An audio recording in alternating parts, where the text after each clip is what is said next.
Վերաբացման բացառությունը ասում է, որ գործերը կարող են վերաբացվել, եթե ի հայտ է եկել նոր կամ նոր բացահայտված փաստեր կամ առաջին վարույթի ընթացքում եղել է էական շերություններ, որոնք կարող էին ազդել գործի ելքի վրա։ Հետևաբար, թեև կոնվենցիոն կարգավորումները թույլատրում են, թույլատրելի է համարում գործի վերաբացումը եւ որոշ դեպքերում դրա կրկնակի քննությունը, սակայն դրա հիմքում պետք է դրվեն ծանրակշիռ իրավական եւ փաստական հանգամանքներ։ Մնայք Ռոբերտ Քոշերյանի մեղադրանքը առաջացրվել սահմանադրական կարգը ապավելու մեղադրանքով։ Եվ այդ որոշումը չի բեկանվել։ Որտեղ վճռաբեր դատարանը չի ասել սահմանադրական կարգը ապավելու մեղադրանքը կարա շարունակի քննարկվի, որովհետև քրեական դատավարության օրենսգրքի իմաստով մեղադրանքը դա ինչպես արարքի փաստական գնահատականն է, այնպես էլ իրավական գնահատական։ Հետևաբար մենք ունենք վերջնական չբեկնաբար դատական ակտ, որով Քոշերյանը 301 կոչվածով մեղավոր չի կարող ճանաչվել, որովհետև նման դատված գոյություն չունի։ Մենք պետք է դիտարկենք, արդյոք վերաբացման հնարավորություն կա, թե չէ։ Այսինքն խնդիրը հետևյալն է, վճռաբեր դատարանը ասել է գնացեք փորձեք իրավական գնահատականը փոխել։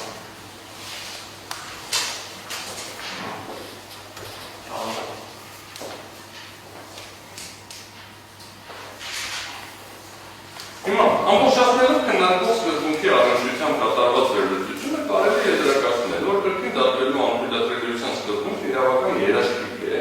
որի նպատակն է պաշտպանել անձին կրկնակի քրեական հետապնդումից ու կրկնակի պատերից, ու ենթադրվում է, որ կրկին փորձի տարբերակը չի գործում։ Միաժամանակ անձի իրավունքների պաշտպանության լույսի ներքո սահմանվում է պետության ապօրինի գործելու հնարավորությունը, պարտադրելով իրավասում արժանիներին,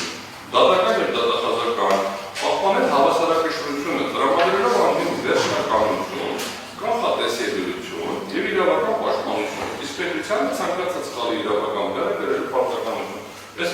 տեսականորեն եթե ունենք որ սխալը տեղի ունեցել,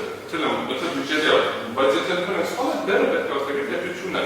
չի կարող է դերը փոխանցվի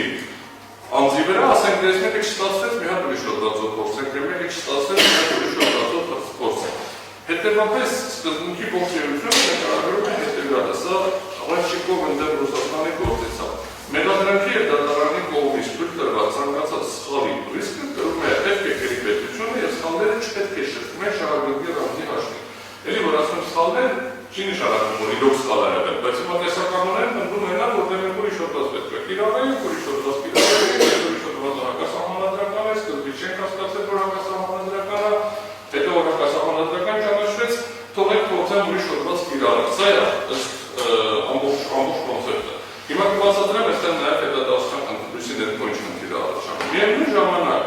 վերոգրյալ նորմերի եւ վերլուծությունների հիման վրա կարող ենք նաև նշել, որ կրկին դատվելու արգելքը միևնույն ժամանակ չի հանդիսանում մեղադրանքի անփոփոխելիության բացարձակ երաշխիք, դա չեմ ասում, որ չի կարող փոխվել երբեք։ Քանի որ այն չի բացառում մեղադրանքի փոփոխությունը ընթացող վարույթի ժամանակ կամ նույն փաստական հիմքերի վրա արարքի իրավական որակումը նոր հանգամանքների ի հայտ գալու հիմքով, սակայն նման դեպքում այն հնարավոր է, եթե պահպանվել են պաշտպանության իրավունքի երաշխիքները, փոփոխությունը կանխատեսելի է եւ ժամանակին հաղորդում է մեղադրալին եւ մեղադրանքի փոփոխությունը տեղի ունենում ընթացող դատավարության սահմաններում։ Այլ ոչ թե միակ գնում ենք, ավարտում ենք, երկու ատյան անցնում ենք, ասում ենք ուշադրեք, վերադառնում անորից փոխում։ Հիմա այս իմաստով նոն-բիսինի դեմը չի պաշտպանում անձին մեղադրանքի փոփոխությունից ընդհանրապես բացարձակ, բայց միևնույն ժամանակ կրկին դատվելու արգելքը բացարձակորեն պաշտպանում է անձին նոր քրեական հետապնդումից։ Եթե նախորդ քրեական վարույթը ավարտվել է վերջնական դատական ակտով եւ այն անձի հետ քրտում դատական ակտը, որում հետ նշեցի, որ պարտադիր չի դատական ակտ լինի, կարող ցանկացած այլ հաստատություն լինի, որը վերջնականություն ունի, եւ այդ անձի հետ քրեական մեղադրանքի բովանդակությունը կազմող արարքի կապակցությամբ պետության իրավահարաբերությունները վերջնականապես դադարել են։ Սա վճռաբեր դատարանի 25 թվականի փետրվարի 28-ին այս որոշումից հետո վերցրեցին։ Այդ ակտն ունի արդարացման բնույթ, նոր վարույթը հիմնված է նույն փաստերի կամ անձի նույն արարքի վրա, նույն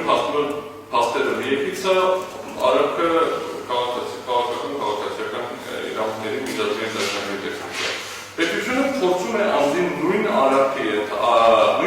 ենթարկել ամբողջությամբ կապակցությամբ նոր իրավական որակման, որը նախորդող վարույթներում գոյություն չի ունեցել որպես իրավաչափ մեղադրանք։ Այս իրավիճակում խոսքը ոչ թե մեղադրանքի փոփոխության, այլ նոր մեղադրանքի առաջադրման մասին է, որի վերաբերյալ ոչ կառուցված քրեական վարույթ կարծում ենք պաշտոնական դիրքի չարաշահման հետ կապված հարուցված քրեական վարույթ չի եղել։ Ոչ նախաքննություն է իրականացվել պաշտոնական դիրքի չարաշահման եւ ոչ էլ մեղադրական եզրակացություն է կազմվել, ինչը ուղիղ հարկասում է նոն-դիսիդենտ սկզբունքի։ Խոսքը գնում է այս փաստերի վերաբերյալ պաշտոնական դիրքի չարաշահմանը։ Կրկին դատվելու անփոփոխության սկզբունքի առնչությամբ իրականացված վերլուծությունների եւ քննարկող դեպքի փաստական հանգամանքների համաձայնված վերլուծության արդյունքում կարելի է արձանագրել, որ խախտվել է կամ կխախտվի, եթե հիմա շարունակենք, Եվրոպական կոնվենցիայի թիվ 7 արձանագրության 4-րդ հոդվածով երաշխավորված կրկին անգամ չդատվելու եւ չպասնվելու որոշ փոխանականի իրավունքներ։ Պետք է նկատել, որ կոնվենցիոն չափանիշներին համահունչ ցույց դեպքում եւս փոքր քոչարանի նկատմամբ իրականացվող դատաքննությունը